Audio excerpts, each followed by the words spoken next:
Good morning.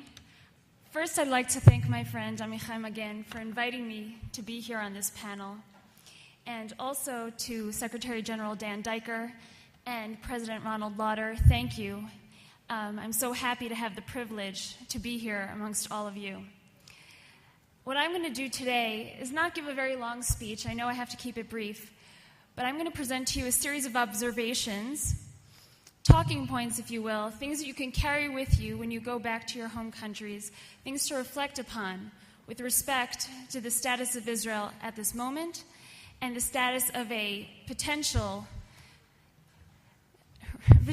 Palestinian state in the United Nations.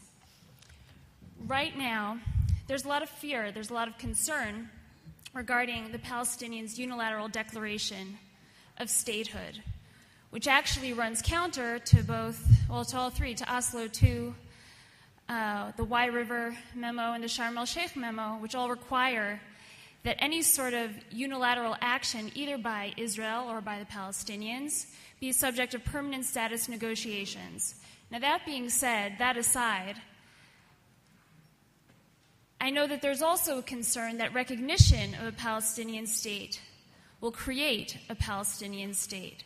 First, let me backtrack 1 second. With respect to a resolution that will potentially come in September at the United Nations, I can assure you that a resolution on its own, it's a fact, within the rules of the United Nations, a resolution on its own will not create a Palestinian state.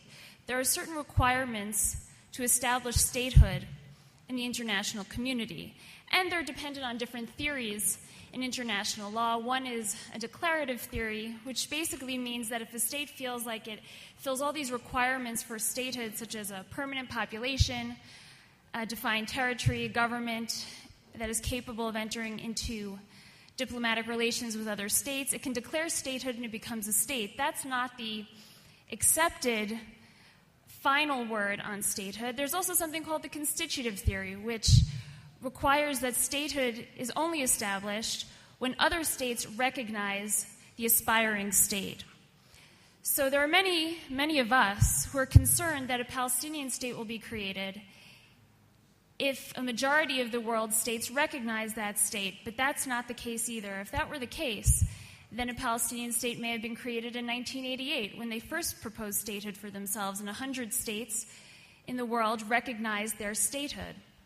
It's not the number of states that recognize an aspiring entity that create that statehood. It's not the number, it's the important ones. It's who recognizes, not how many. And by important ones, I refer to something in political science we call the great powers.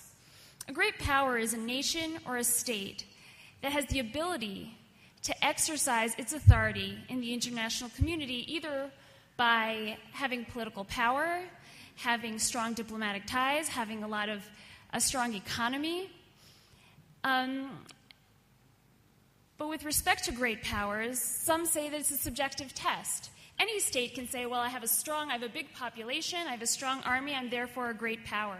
I have a very large economy, and therefore I am a great power.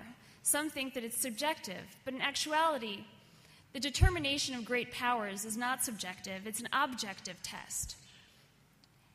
Everyone knows who the most powerful person in a room is. When you go to a party, or you go to an event or a conference, the most powerful person in the room doesn't have to tell you that he is the most powerful person in the room. You know who he is just by how they are, how they carry themselves, their reputation that precedes them. Now, in thinking about this before my presentation to you today, I reflected upon a saying by Margaret Thatcher, the former Prime Minister of England. I often think about this quote because I think it's very poignant, and I think it's especially relevant to what we're talking about right now. Margaret Thatcher has said that being powerful is like being a lady. If you have to tell people that you are, then you aren't. So with respect to great powers, it's an objective standard. Between the United States and Somalia, Somalia recognized the Palestinian state. The United States did not. Who wins? You tell me. Now, I think this notion by Margaret Thatcher is also very relevant in another respect. For a long time now, many of us have been working on the issue of delegitimization of the State of Israel.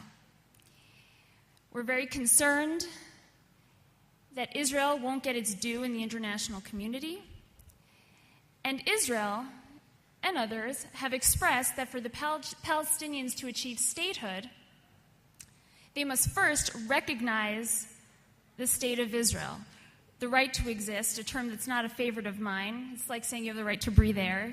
Israel already exists. Israel has existed since 1948. Israel is a state. It does not need recognition by the Palestinians to be a state. It has been a state since 1948. So what I propose to you here is that we reframe the argument. It might be a bold proposition, but it's a real one. Instead of consistency, looking back at Margaret Thatcher's saying, Israel has to stop telling people that it's in power. It is. Israel has to stop being on the defensive when it comes to its existence. Israel has to be on the offensive in this respect and say, we are a state, and if you, the Palestinians, want to be a state, you need recognition from us. So, being in power is like being a lady?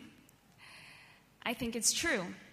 And I think for all of us, going back to our communities, delegates from the World Jewish Congress, my friends in the World Jewish Diplomatic Corps, it's incumbent upon all of us to go back to our communities, whether they be great powers or aspiring great powers, and impress upon them the significance, even if they've already recognized a Palestinian state informally, to not extend that recognition with respect to a resolution in the UN come September, and to join the United States, who will forever be a friend of Israel, I'm proud to say, and join the United States in rejecting a Palestinian state if it does not stand as a peaceful neighbor to Israel in the years to come. Thank you.